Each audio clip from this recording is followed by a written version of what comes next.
যে কোনো পন্থায় মধ্যপ্রাচ্যের যুদ্ধ থেকে বের হয়ে আসার রাস্তা খুঁজছেন মিস্টার ডোনাল্ড ট্রাম্প। কারণ ইতিমধ্যে মধ্যপ্রাচ্য থেকে যুদ্ধে সরে আসার ব্যাপারে বিভিন্ন অবস্থান থেকে তার উপর চাপ ক্রমাগতভাবে বাড়ছে। আর মধ্যপ্রাচ্যের দেশগুলোতে এখন আর এটি নিয়ে প্রচণ্ড রকম ক্ষুব্ধ। মার্কিন যুক্তরাষ্ট্র তাদের যে ক্ষেপণাস্ত্র ছাতা দিয়েছে সেটি আস্তে আস্তে নিঃশেষ হতে শুরু করেছে। এখন এমন পর্যায়ে রয়েছে যুদ্ধটি আর টেনে নেওয়া সম্ভব নয়। আর এরই মধ্যে মার্কিন যুক্তরাষ্ট্রের অন্যতম সহযোগী ইসরায়েল নাকি ইরানে এককভাবে হামলার ক্ষেত্রে ভূমিকা পালন করতে যাচ্ছে। বন্ধুরা, এ ব্যাপারে গুরুত্বপূর্ণ কয়েকটা বিষয় আপনাদের বলবো।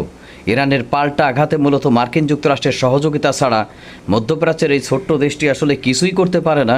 সে নাকি আবার আমেরিকার সাহায্য ছাড়া ইরানে হামলা চালাবে। তখন আমসালা এই দেশটির দুইটাই যাবে এবং তার সাথে এর স্টেবিলিটি নিয়ে আরও বড় ধরনের প্রশ্ন জাগবে। সে শেষ পর্যন্ত এখানে আসলে মার্কিন যুক্তরাষ্ট্রকে ছাড়া ইরানে হামলা চালাইয়ে টিকে থাকতে পারবে কিনা। ইরানের বিরুদ্ধে 1:1 অনুপাতে যুদ্ধ করলে এতদিন পর্যন্ত তার কোনো চিহ্ন থাকতো না। আশা করি বুঝতে পেরেছেন কোন দেশটি সম্পর্কে বলছি।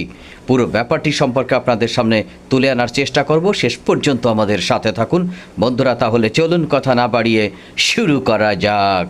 মার্কিন যুক্তরাষ্ট্র যখন যে কোনো পর্যায়ে বা যে কোনোভাবে ইরান এবং ইসরায়েল এবং মার্কিন যুক্তরাষ্ট্রের এই ত্রিমুখী সংঘর্ষ থেকে বের হওয়ার উপায় খুঁজছে, ঠিক তখনই মূলত ইসরায়েল বলেছে যে সে প্রয়োজন বোধে একে একেই ইরানে হামলার আবার পরিকল্পনা করছে।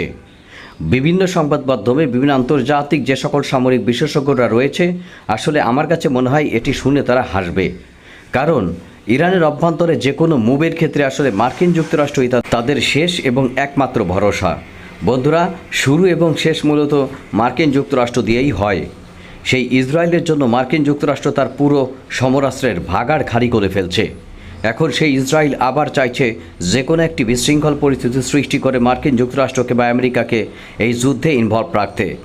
কিন্তু সম্ভবত যেটি বোঝা যাচ্ছে বা ইসরায়েলও সেটি বুঝতে পেরেছে, মার্কিন যুক্তরাষ্ট্র এখন আর এই যুদ্ধ রান করবে না। যে কোনোভাবে তারা এটি থেকে বের হয়ে যাবে। তাদের সামরিক কমান্ডার থেকে শুরু করে সেন্টকম মোটামুটি একটা সিদ্ধান্ত নিয়ে ফেলেছে, ইরান যুদ্ধ আর তারা কন্টিনিউ করছে না।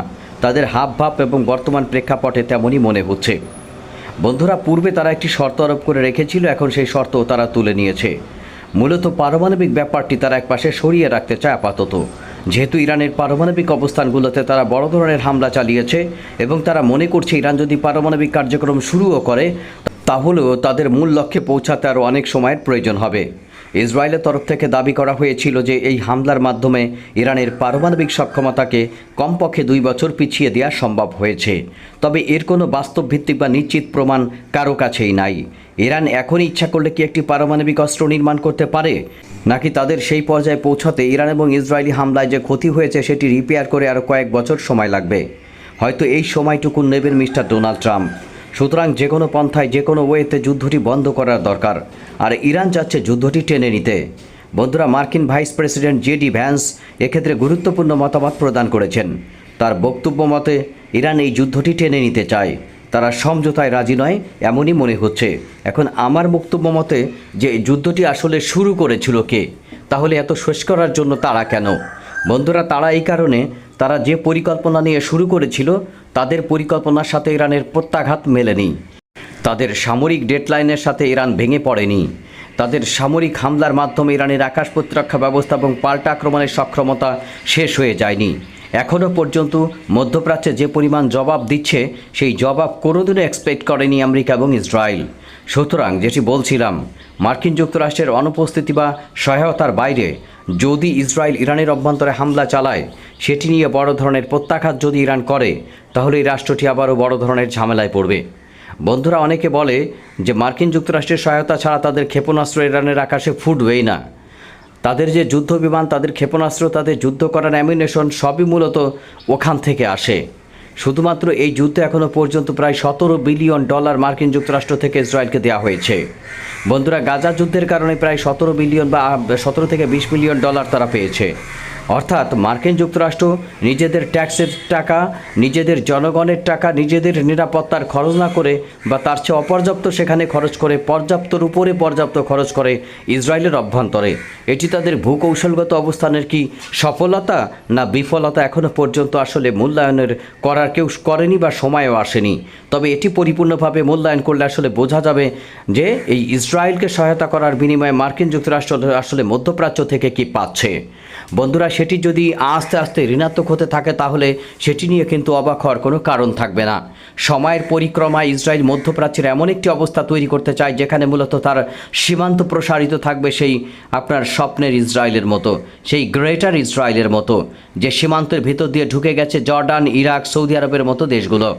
বন্ধুরা, সিরিয়াও রয়েছে তার অবস্থানে। সুতরাং আপনি যদি অবৈধভাবে দখলদারিত্বের মাধ্যমে একটি দেশ কায়েম করতে চান তাহলে সেটি পার্শ্ববর্তী ধারা এমনভাবে বিশৃঙ্খলাকৃত হবে আপনি দীর্ঘমেয়াদী এখানে সাস্টেইন করা কঠিন হয়ে যাবে।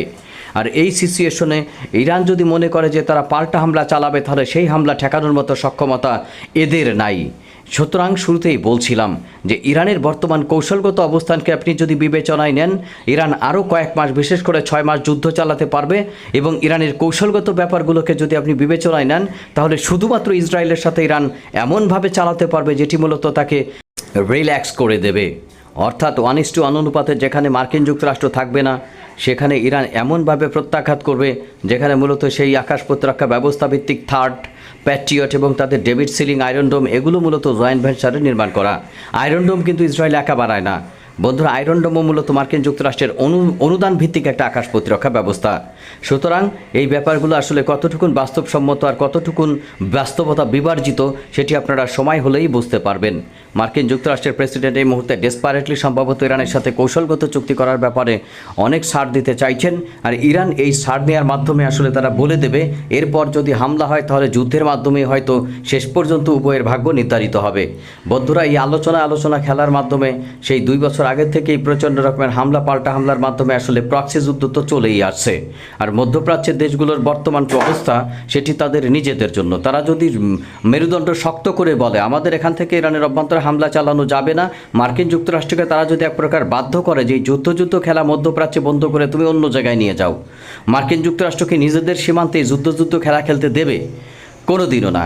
সুতরাং তাহলে মধ্যপ্রাচ্যকে আবার কেন যুদ্ধের একটা গ্রাউন্ড ফিল্ড বানানো হচ্ছে? সেটা হচ্ছে ইরান খুব ভালো করে জানে এবং আমেরিকাও খুব ভালো করে জানে মধ্যপ্রাচ্যে এই ধরনের হামলার মাধ্যমে ইরানকে যদি রাগিয়ে দেওয়া হয় বা খেপিয়ে দেওয়া হয় তাহলে মার্কিন যুক্তরাষ্ট্রের ভূমি তো আর আঘাত পাবে না বা নাগাল পাবে না ইরান তখন মধ্যপ্রাচ্যব্যাপী যে সকল দেশগুলো রয়েছে তাদের যে সকল অবস্থানগুলো রয়েছে তাদের খুব ভালোভাবে আঘাত করতে পারবে। সীমান্তবর্তী দেশসমূহ হিসেবে মূলত ইরানের হাতে যে হাজার যে আত্মঘাতী ড্রোন, এগুলো তো মূলত এই সকল দেশগুলোর জন্য এক প্রকার মূর্তিমান আতঙ্ক হয়ে দাঁড়িয়েছে।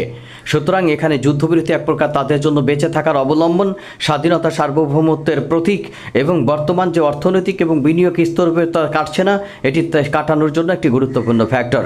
বন্ধুরা, বিনিয়োগ স্থবিরতা কাটার জন্য মূলত পর্যটন শিল্প থেকে শুরু করে এবং আরও যে স্থিতিশীল অবস্থা রয়েছে সেটি পরিপূর্ণভাবে সাস্টেইন না করলে বিদেশি বিনিয়োগকারী তাদের টাকা এখানে খাটাতে আসবে না। সেটি বাংলাদেশ বলেন, সেটি সৌদি আরব বলেন, সেটি বা অন্য কোনো জায়গা বলেন। সুতরাং ইরান বর্তমানে ডেসপারেটলি এমন কিছু সিদ্ধান্ত গ্রহণ করছে যে শুধুমাত্র মার্কিন যুক্তরাষ্ট্রের উপরে তাদের পরিপূর্ণ সিদ্ধান্ত ছেড়ে দেওয়া হবে না। এই ব্যাপারগুলো মার্কিন যুক্তরাষ্ট্রের উপর ছেড়ে দিলে তারা নিজেদের মতো এক্সপ্লেইন করে ইরানের উপর আবার হামলা চালাতে পারে। সুতরাং ইরানের বক্তব্য স্পষ্ট, পূর্বের যে চুক্তি রয়েছে তার আলোকে চুক্তি হলে বর্তমান যে হামলা হয়েছে তার জন্য অবশ্যই মূল্য চুকাতে হবে আমেরিকাকে, আর তা হচ্ছে ইরানকে ক্ষতিপূরণ প্রদানের মাধ্যমে। তা কিভাবে ক্ষতিপূরণ প্রদান করবে? অবশ্যই কোটি কোটি ডলার এখানে আসবে, নতুনভাবে তেল বিক্রি করবে, ইরানের বন্দরগুলোর উপর থেকে অবরোধ তুলে যাবে, ইরানের তেল বিক্রিতে আর কোনো বাধা থাকবে না। কৌশলগতভাবে মার্কিন যুক্তরাষ্ট্র এবং ইরান হয়তো ভবিষ্যতে এমনও হতে পারে তারা একসাথে কাজ করতে পারে। বর্তমানে হরমুজ প্রণালীর পর যদি ভবিষ্যতে পারমাণবিক ব্যাপারটি নিয়ে মার্কিন যুক্তরাষ্ট্রের সাথে ইরানের ডিলিং হয় তাহলে দুই দেশ বাণিজ্যের ক্ষেত্রে এক নবদিগন্তের সূচনা করতে পারবে, যেটি মূলত দুই দেশের মধ্যে সম্পর্ক স্বাভাবিক করতে ভূমিকা রাখতে পারে। তাই যত দ্রুত সম্ভব মিস্টার ডোনাল্ড ট্রাম্প এই হরমুজ প্রণালী খুলে দেওয়ার মাধ্যমে এখান থেকে বের হয়ে যেতে পারবেন ততই তার মঙ্গল। আর ইরানের সাথে পারমাণবিক আলোচনার ক্ষেত্রে সম্ভবত ইরানকে সুযোগ না দিয়ে তাদের আপাতত আর কোনো উপায় নাই। ইরান পারমাণবিক ক্ষেত্রে এমন পর্যায়ে চলে গেছে সম্ভবত তারা নিজেদের পারমাণবিক ইনভেস্টমেন্টের অধিকার কখনোই কোনো দিন ছাড়বে না। আর এটি যদি ছেড়ে দিত তাহলে এত ত্যাগ শিকার বা ইরানের অভ্যন্তরে এই বোম্বিংগুলো হতো না। মার্কিন যুক্তরাষ্ট্র অপশনালি মূলত ইরানের সাথে একটি চুক্তি করে ফেলতো, কিন্তু ইরান এমন কিছু অধিকার ধরে রাখতে চায় যেগুলো দিয়ে ভবিষ্যতে মার্কিন যুক্তরাষ্ট্র যদি কোনোভাবে চুক্তি থেকে মোড় দেওয়ার চেষ্টা করে তাহলে তারা পারমাণবিক অস্ত্র দিকে মোড় নেবে। অবশ্য এই সুবিধা তারা নিজেরাও রাখতে চায়, আর এ ব্যাপারে সম্ভবত ভবিষ্যতে দরকার সকুশির অবস্থানটি আসতে পারে। আশা করি বুঝতে পেরেছেন। ধন্যবাদ সকলকে।